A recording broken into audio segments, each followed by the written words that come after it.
Yes, team. Welcome back to episode 3. As you can see on the screen, we have done some trading from those epic packs we got in the last episode. We managed to sell Bowen for just over 10k. We got Cancelo sold for 20k, so we're basically at 110k with coins right now.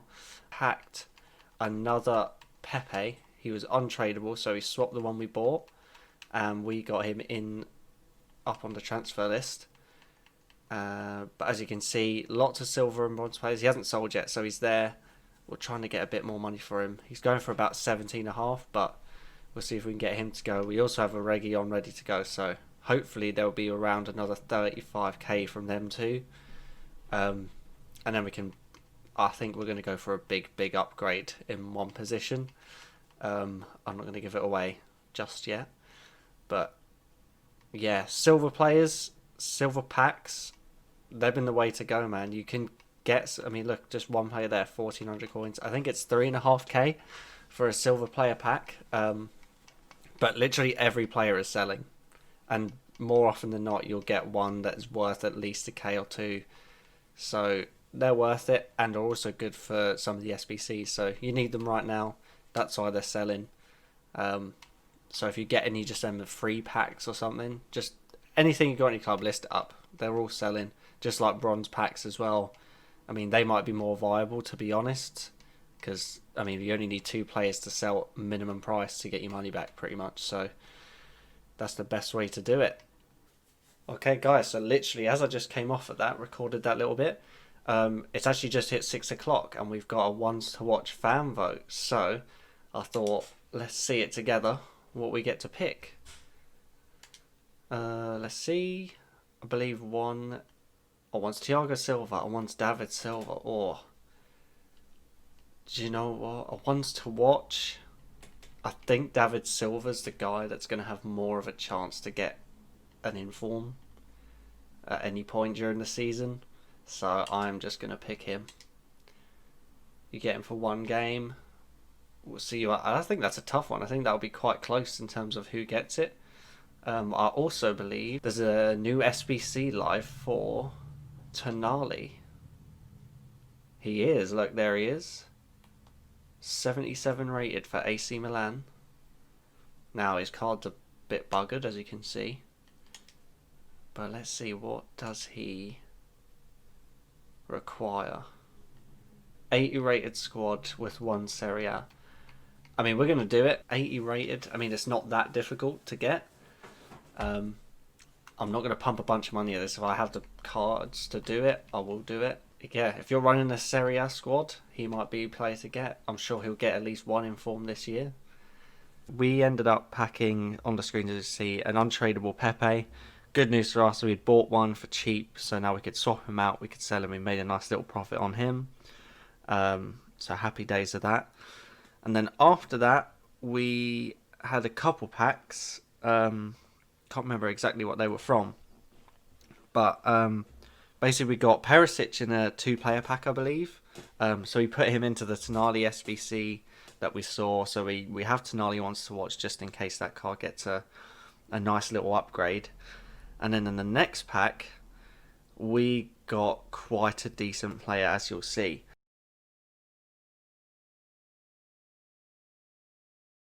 We got Valverde. Now, he's about 60k on Xbox, but he's an insane midfielder. He's got 86 pace, incredible all-rounded player.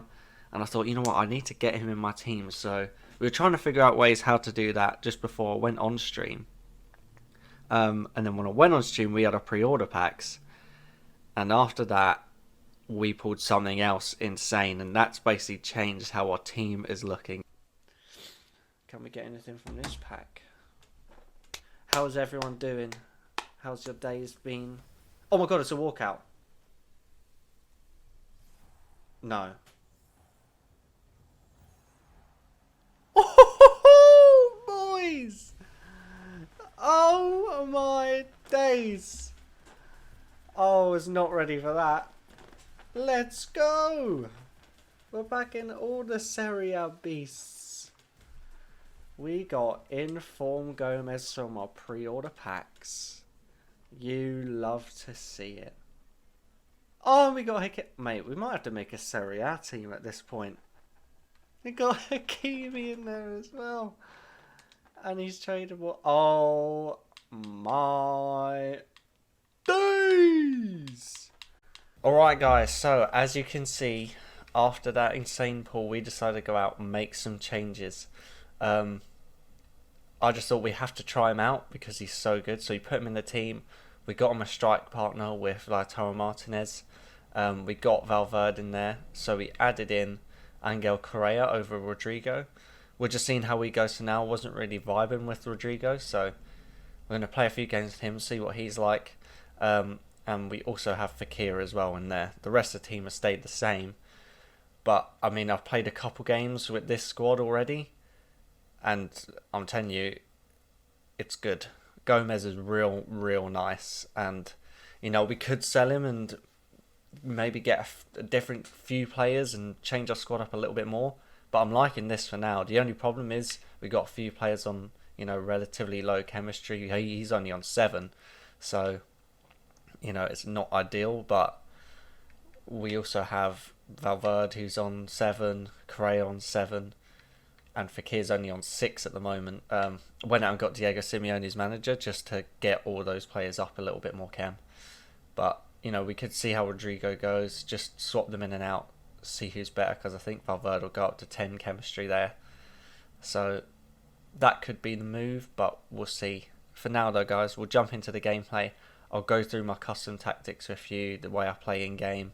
Just to explain to you out there. So yeah, let's jump into it. So guys, welcome to the gameplay. I'm just going to let this play in the background. We got 3 games that I played during Rivals. I'm just going to talk about my custom tactics really.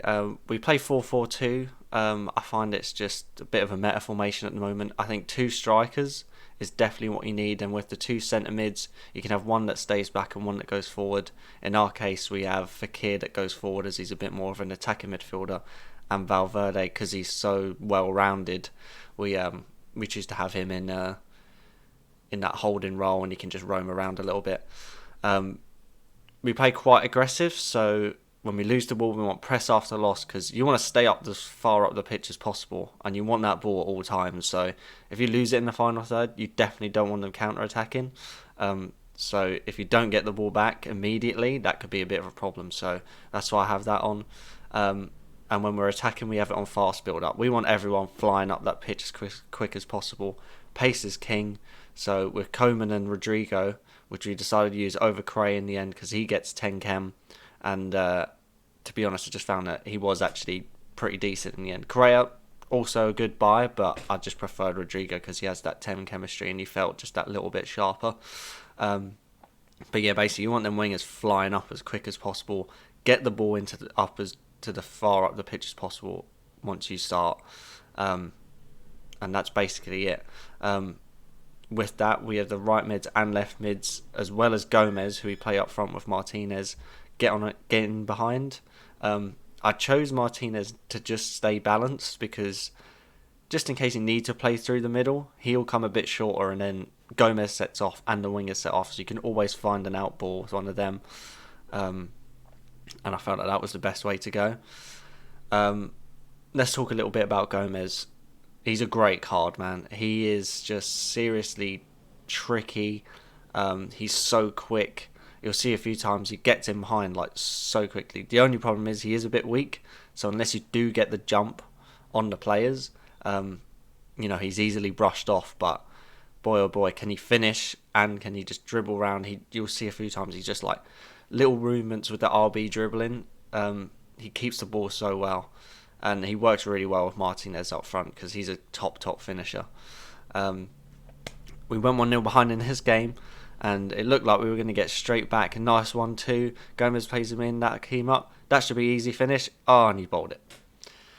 Shame, but not long after, we bring it out with Fernandez, and this is what I mean. Look, you can just bring the ball out with this 4-4-2 formation. There's always options there. Few 1-2s, and we're away. A nice little ball from Gomez into Martinez, back again. Gomez with the finish, and that's what he does, man. He's so quick to get around with the 1-2s that, you know, he's a great player. He's worth the money if you can get him in your team. I was lucky to pack him. I wanted to try him out. He was staying there for quite a while until I think we're going to look at getting Ben Yedder. I mean, you can see him in this game. He just absolutely destroyed us. Bang, goal. He's just as ridiculous as he was in FIFA 20.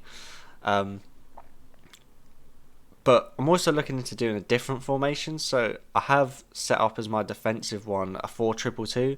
I didn't really use it much, to be honest, when playing these Rivals games because I was just enjoying the 4-4-2 as Martinez just absolutely sold the defender there with the RB, just dummied him out of it. But yeah, it's another formation which I think could work. It's a bit more defensive because you have the 2 DMs, so you can let them sort of sit back if you wanted to, and let the 2 cams act as sort of wingers. So it's more like a 4-2-4, but I think it just gives you a bit more, options of those 1-2s than the 4-4-2 with. Is more of a narrow formation. So I might try that out and let you guys know how it goes. But let's just talk about Div 2. It's difficult, man. Everyone in this has a great team. You could tell I was surprised that I actually got into it. We were lucky with the placement games, I think. But every team we come up against, just like this one, very similar to my team, this one actually. They got the same 3 in defence with Alaba, Hernandez and Berkey. And I can't praise Hernandez enough, man. If you can get him in your team, get him in. He is unbelievable. You'll see he scores a header, and I think it's in this game, to make it 4-2 to get us this win. But this guy was decent. Everyone's been decent. There's been no easy games. So if you get into Div 2, just prepare. You're not going to have an easy game at all, as you'd expect.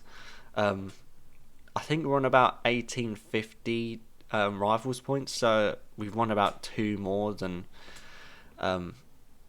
stay neutral, so we're not doing too bad. We could get into Div 1, but I think the more time goes on in this game, the more people are going to figure out pace is king, the mechanics are going to work. So I just have to keep up. I have to keep up as he gets a red card that absolutely killed Valverde with a tackle. And to be honest, if this guy didn't get a guy sent off, it was going to be a ridiculously close game, because it still was, even when he did have a man sent off.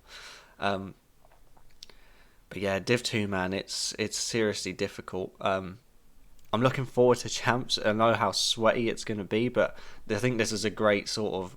If you're starting in Div 2, you know what you're going to expect when we're trying to hit that elite level, because you know that these guys are all going to be in there. So if we're able to grind out results, that's the way to do it. And, I'm feeling confident that this year we can hit elite. I know it's very early to say that, but I'm feeling good. We're going to have a good team. Like, we've been grinding this game. We're getting lucky with the packs. We've got coins. Excuse my phone there. But yeah, I think that's just... I feel like we can hit it, boys. I feel like we can hit it. It might not come week 1. It might have to wait till the end of the game. But if we keep grinding, we are going to get there. With the support from you guys, that's all we want. So... that's going to be the end of the gameplay. We're going to score our last goal here from a corner. Hernandez, this is what he can do. He's not just great at defending. Bang. So guys, to end this video, I was doing my Rivals rewards. However, I did record me live opening it. Turns out I left my mic like a million miles away from me and the camera was out of focus. Just checked there to make sure it was this time. But we didn't get too much from it. We got a duplicate Lucas Leiva, who we already had. We got Quincy Promes, is very nice. I'm not sure about keeping him or selling him. He could be a great bench player. I've seen people use him. I don't think he'll get in our team, so we might just sell him. And we also got an 81 rated inform. Sorry you guys didn't actually get to see the live reaction of that, but it is what it is. Apart from that, we didn't get too much, but can't complain. We got rank 3 rewards. We went tradable. And we got some decent coins back for that. So, thanks for watching this episode, guys. If you could either like, subscribe to the channel, it would be much appreciated. Leave any comments that you have for me in the comment section. I'll be sure to reply. Any feedback is always welcome. Thanks for watching, guys. I'll see you next time.